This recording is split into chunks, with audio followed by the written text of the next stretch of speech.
இந்த கோவிலுக்கெல்லாம் போனா செருப்பு தொலைஞ்சிச்சு அப்படின்னா அது கூட சேர்ந்து நம்ம பிடிச்சி சனியே ஒழிஞ்சிச்சுன்னுவாங்க, கெட்டதெல்லாம் போயிடுச்சுன்னு. இதெல்லாம் என்ன சார்? இல்லைங்க, இது இது வந்து என்னன்னா, இது இது இது தப்பான ஒரு நம்பிக்கை ஒண்ணு. இந்த கோயில்ல தொலைக்கிறதுக்குனே ஒரு செருப்பு வச்சிருப்பான் வீட்டுல. ஆமா, போறப்ப புது செருப்பு போட்டு போக மாட்டாங்க. பார்த்து பார்த்து அந்த செருப்பு குப்பையில போடான்னு வச்சிருப்பான். அந்த குப்பையில போட்டா கூட அந்த குப்பையை தூக்கி வீட்டுல வந்து போட்டுரும். அப்படி ஒரு குப்பை செருப்பு வச்சிருப்பான். அது தொலைக்கிறதுமே போட்டு போவான் இல்லைங்களா? அந்த திருநள்ளாறு இந்த மாதிரி காசி கங்கையில எல்லாம் கழட்டி விடுறதுக்காக கிழிஞ்ச துணியை போட்டு போவாங்க. இது இது இது வந்து ஒரு முரணான ஒரு விஷயம்.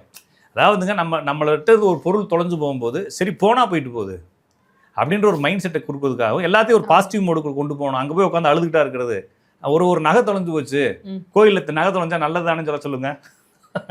ஒரு 10 பவுன் செயின் தொலைஞ்சு வச்சு பொண்டாட்டிக்கு, ஐயோ கோயிலில் தொலைஞ்சா பீடையெல்லாம் போய் விட்டுருந்தோம்னா, பீடை இருந்தால் கூட இருந்துட்டு போது எனக்கு அந்த நகையை கூட கேட்கும் இல்லைங்களா?